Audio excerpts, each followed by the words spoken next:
Plants and animals need nitrogen to make proteins and nucleic acids. That's DNA and RNA. The atmosphere is made up of about 80% nitrogen, but plants and animals can't use it in that form. They need bacteria to convert it into nitrogen compounds like ammonia and nitrates. The nitrogen cycle shows us how that nitrogen is converted into a usable form by these bacteria, and how those nitrogen compounds are then passed on between different living organisms and their non-living environment. So the nitrogen cycle involves food chains, that's eating or the passing on of biomass from plant to animal, and we're going to talk about 4 processes that are involved in the nitrogen cycle, and you can see these here. They are ammonification, nitrification, nitrogen fixing, and denitrification. So we're going to learn about 4 different bacteria that carry out these processes. So here is a nitrogen cycle outline. It looks a little complicated from first view, but as we go through, hopefully you'll see where the processes fit in and how it all joins together. So we're going to start at the bottom here with nitrate ions in the soil, NO3-. Now these are soluble, and you'll know that nitrate ions are a source of proteins for a plant.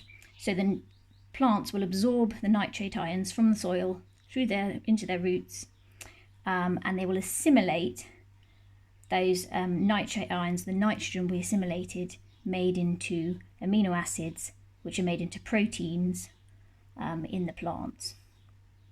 So here we've got proteins and nucleic acids in the plants there.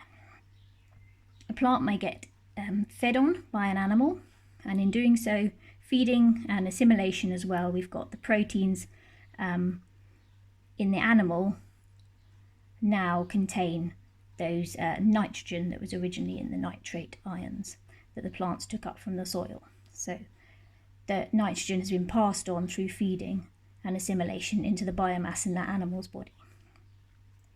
The animals may die, the plants may die, and they form detritus, that dead organic matter.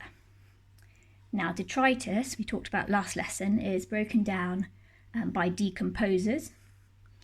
And the particular breaking down of the nitrogen-containing compounds is called ammonification.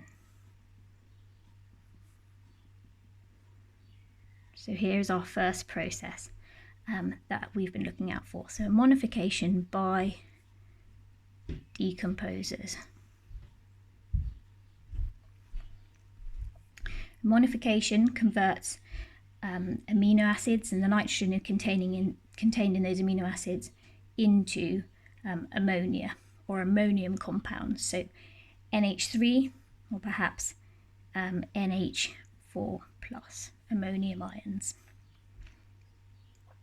What happens next to these ammonium ions or ammonia is that they are converted through a process of nitrification into nitrite ions and then nitrate ions. This is a 2-step process carried out by 2 bacteria. The first one is called Nitrosomonas,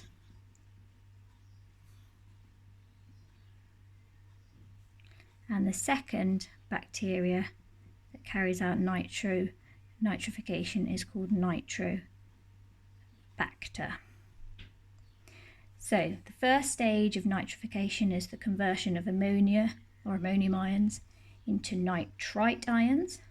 That's carried out by Nitrosomonas. I like to remember that because they're moni, because they have to get up early. They're the first ones that go.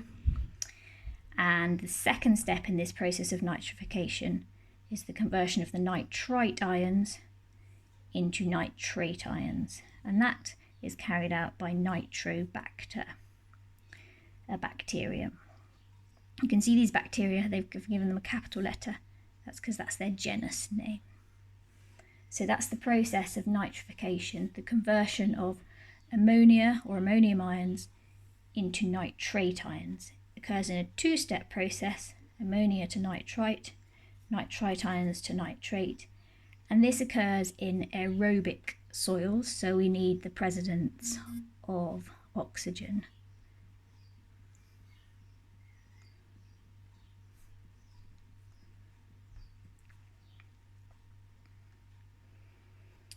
Okay, so there are two processes we've passed so far: ammonification by decomposers and nitrification by nitrosomonas and nitrobacter. Those are nitrifying bacteria.